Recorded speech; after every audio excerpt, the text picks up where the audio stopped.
I just found out my dead best friend's daughter might be my husband's, and he's saying she probably is, but that it's not what it looks like. I don't even know where to start. The past 6 months have been an absolute train wreck and it only seems to be getting worse. My 33F best friend since elementary school, who I'll call Alice, passed away in February from cancer. She had a 2-year-old daughter who went into the custody of her mom after she passed away, who I'll call Alexis. Last month Alexis showed up on our doorstep unannounced, telling my husband, 36M, he needs to take responsibility for his child and either take custody or start finally paying child support. She says that Alice had told her when her daughter was born who the father was, but didn't want anything to do with him. To answer the inevitable, Alice was a traveling nurse and made a lot of money, which is the only reason I can think of for why she didn't go for child support. During this conversation my husband had the worst panic attack he's ever had, so we had to end the conversation before I could get more details. My husband's story is, I don't even know. He said that Alice's daughter is probably his, but that it isn't what I think.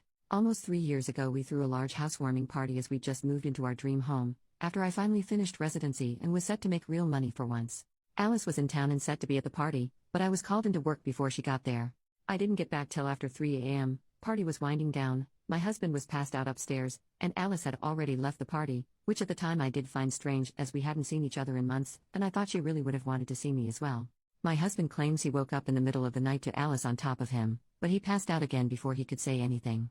He claims he never told me because he was worried I wouldn't believe him, which I really don't know if I do. He showed me some texts he sent his best friend the next day asking for his advice about him thinking someone SA'd him, but if he cheated he could have had that conversation as evidence, especially since he never said Alice specifically. Ever since the party he has been very distant with Alice, and after she had her daughter he would even find excuses not to be around the house when she would visit at all. I don't know if that's because he cheated, or if Alice did actually SA him and this was his trauma response? Honestly Reddit, I don't know what to do. I've known Alice since we were children and she had never come across as that kind of person. But I've also known my husband for over a decade and he's not once ever given the inclination of a cheater. He's an attractive guy and I've seen the looks he gets at the gym and he's never even given more than a glance. What the hell should I do? How do I figure out what the truth is here when Alice isn't even around to defend herself? She never even implied she liked my husband, let alone wanted to sleep with him. I told my husband he needs to get a DNA test before anything is decided on the child's part, but in the meantime he needs to move out while I think about what I'm going to do here. Relevant comments. Commenter, did Alice change behavior after that night? Anything at all? OP, not that I noticed.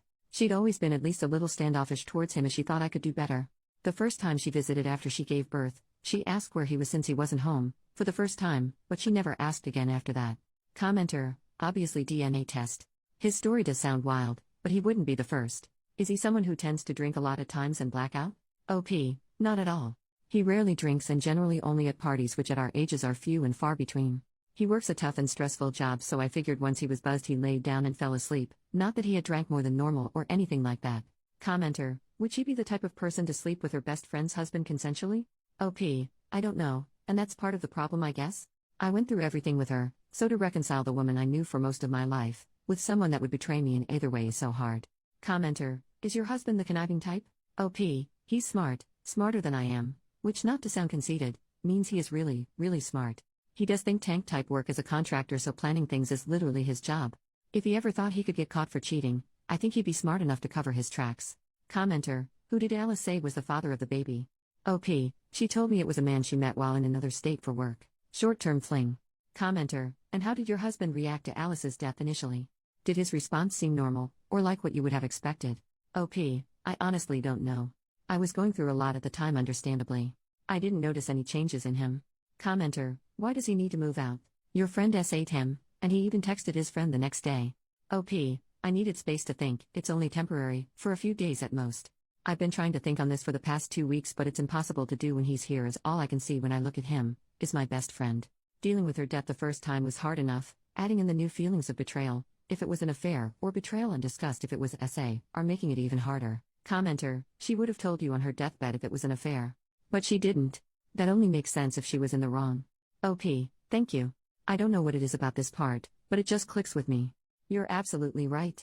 With her level of disdain, if it was an affair she certainly would have told me, if only to separate us, especially on her deathbed.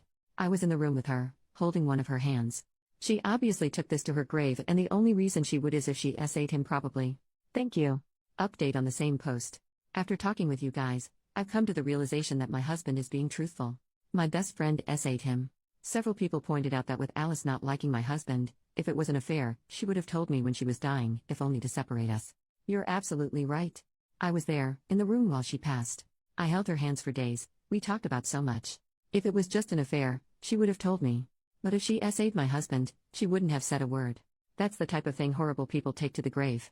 I've also come to the realization that I made a terrible mistake asking my husband to leave for a few days while I gather my thoughts. Not to make excuses, but losing my best friend to cancer, a long cancer fight at that, was brutal. To say that I was devastated wouldn't do it justice. That it happened only 6 months ago, and I'm still feeling it every day. So to have this thrown on me? It's like I'm losing her all over again. Either she betrayed me and screwed my husband, or she betrayed me and essayed my husband. Not only have I lost her, but now I've lost the good memories, an entire lifetime's worth. It was impossible for me to look at him and not also see her, and be struck with the horror and realization of that loss all over again. I felt I needed to be able to break down, grieve, and think without the fresh wave of loss I got every time I saw him. It was wrong of me to ask him to leave, you're right though, and as of a few minutes ago I've righted this wrong. I called my husband, I apologized, told him I believe him, and begged him to come home. He'll be here in half an hour at most, and I'm going to support my husband the way I know he would have supported me. I've been an off and on Reddit user for several years, and sometimes the advice given on subreddits like these can be a bit hit or miss, but today you guys did good. You've helped me realize not only that I was wrong and being stupid at that, but that I was hurting the person that needed me the most. I was selfish. I have no idea what we're going to do as far as the potential daughter is concerned, but I can assure you we'll deal with it together. It's going to take a lot of time, and probably a lot of therapy, to grieve this new loss. I feel numb now, as though I'll never cry again. My best friend essayed my husband, which means she was no friend of mine. She flaunted it, coming to my house, sitting with me, and gabbing.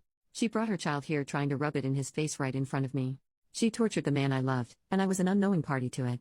I feel sick to my stomach over how many times she came over, just to hold it over him. I'm honestly at a loss on how to make that up to him.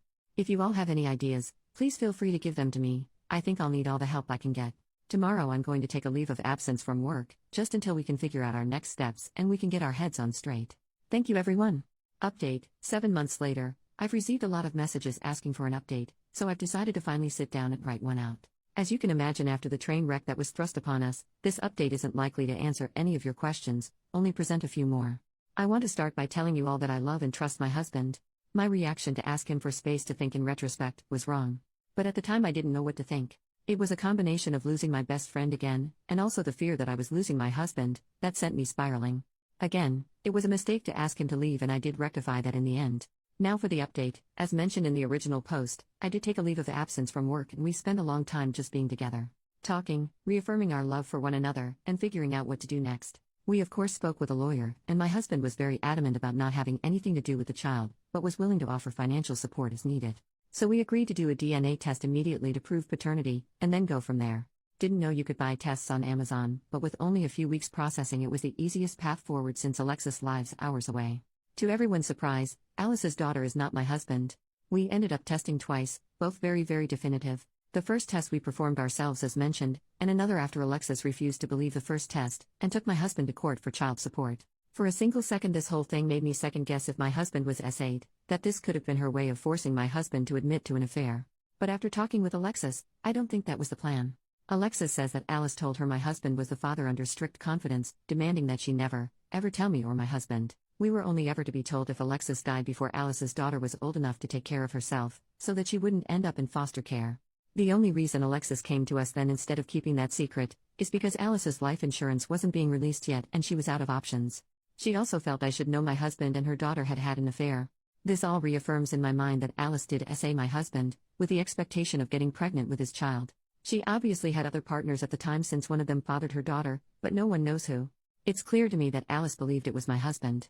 I did suggest Alexis upload a sample to Ancestry, see if any matches pop up, but as Alice traveled all over for work I don't know that anything will ever come of that. In truth, I've washed my hands of the situation. Alice did enough damage and I don't particularly plan to be around for any more. My husband and I have gone through a lot of counseling and will likely continue for a while. This whole situation damaged us both, my husband more obviously, and I don't think we'll fully heal for a very long while. To answer a few questions. No, sadly there isn't a hidden diary or text to explain what the hell was going on.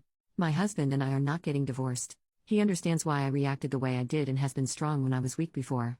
I've spent the past 7 months being strong while he was weak, so we're considering the whole thing even. We are still madly in love, and plan to be together for a long time still. More on this. No, we will not be adopting Alice's child. If she had been my husband's, we would not have been adopting the child. Ultimately I thank Reddit for setting me straight. There was a massive outpouring of support and corrective advice. To say I got a slap in the face would be a descriptive but apt way to put it.